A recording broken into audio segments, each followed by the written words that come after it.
Welcome back to Sword and Musket. It's time to look at another interesting and important weapon that has been influential in the history of firearms. I am in fact referring to the firearm at the front, the rifle at the front, which is a DSM 34. Now, these were built during the interwar periods in the 30s. DSM 34 is a reference to the date. DSM is Deutsches Sportmodell, because the Germans would have the inspectors of the Versailles Treaty, or those that were enforcing it, believe that they were in fact just making sporting rifles.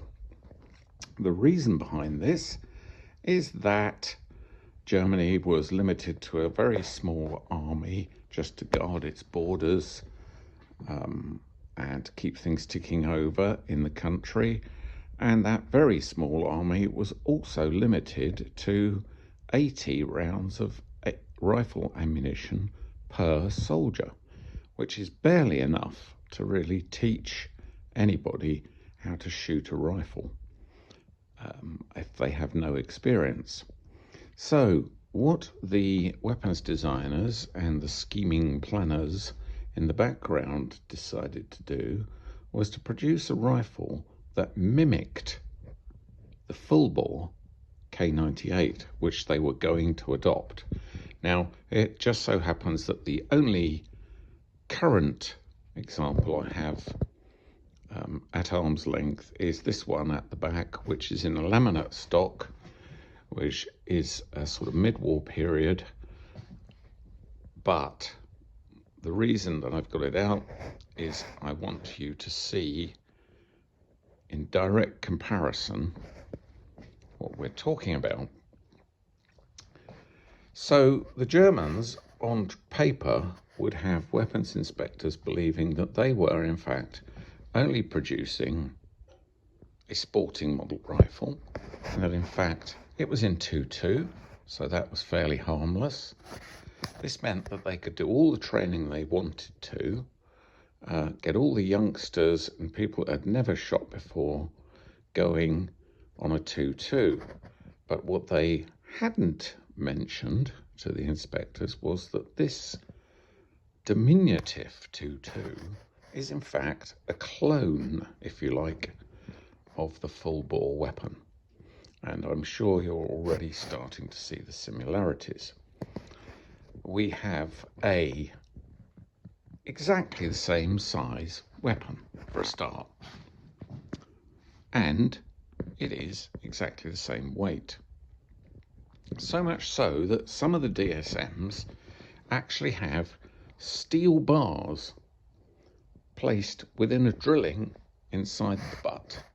So underneath the butt cap or the butt plate, take that off, you'll find a purpose drilled hole, and inside that hole a thumping great lump of steel, which is directly designed and has the only purpose of copying the weight of the full size rifle.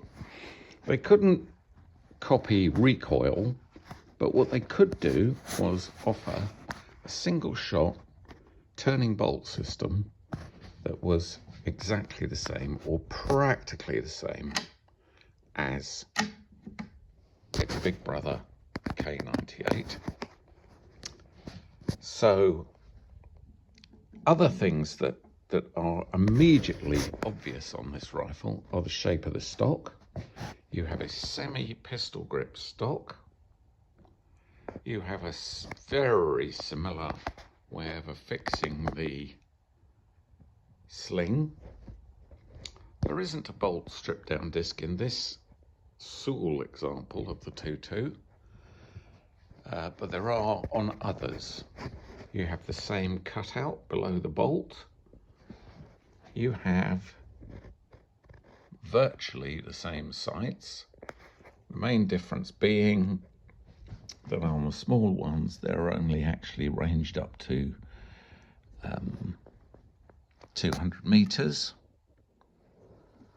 as you can see there, but the sight picture is exactly the same. Method of attaching sling, exactly the same. And foresight and sight picture, exactly the same. So all the important points of teaching novices or young men to shoot were replicated on the DSM 34. They were made by various different companies, but this one is made by BSW Soul. It is a model 625. It has a serial number and a caliber designation, so caliber 22 long rifle, there's its serial number. The bolt release system is exactly the same. There's the bolt release catch. Exactly the same, once again, as the K98. One of the only things you can't do on the DSM is load a magazine. So these were built under a civilian guise, and if you look on the bolt stem there, you can see the civilian German proof.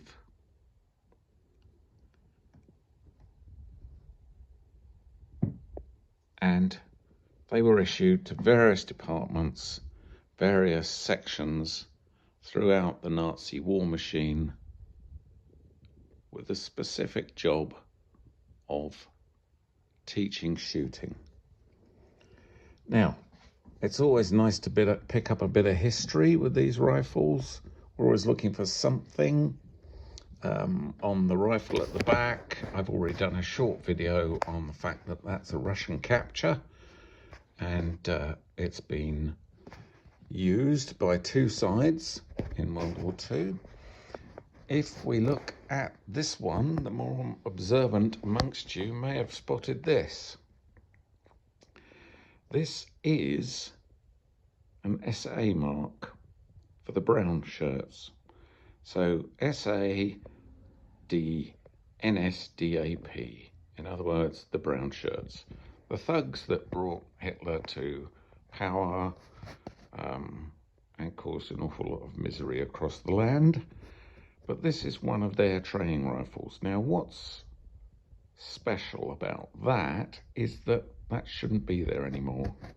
That should have been removed, ground away, struck out, because if we know our history and we think about the Night of the Long Knives, Ernst Röhm and his cronies were deposed, murdered, shot, because they were getting a little bit out of hand, and Hitler had a more malleable evil force, namely the SS, which he tasked with the job of removing undesirables. So in collector's terms, this rifle is interesting because it still has the original SA mark on it, and I believe it is original because of the damage that has been incurred upon it. You've got the Art Nouveau bolt of lightning SA design in the center, and actually this has got a little bit of extra information there. GR means Gruppen Nordmark, which is a northernmost district of Germany. So that was the SA department up in and around Kiel and the northern coast of Germany. So I hope you find that interesting. It is a rare beast. It still shoots beautifully. It is deadly accurate. It is actually a tack driver as far as we're concerned in shooting terms. It has a lovely stock with a lovely patina. There's the imitational fake ramrod. There's no bayonet fitting as on the full bore Mauser. And there's the full cleaning rod. but by the time you get to the end, you can see that the sights are exactly the same. And there are plenty of pictures, references to these rifles being used to train youth of Germany. Now, purely in collecting terms, another quite interesting thing happened. If you look at the flag underneath, it is a genuine Second World War Nazi flag. But when we look at flags and collecting other bits of militaria, there are some things that we look for that confirm a little bit more about where this flag comes from. And look whose it was. NSDAP. There's the German swastika and the eagle, the date it was made. And if we go to this end, we have the maker's stamp and Berlin. Now those two things came to me separately. It's quite nice. They kind of belong together. Now it does look like somebody, and I would blame the Americans or the British, been using it for target practice, because it is peppered with holes.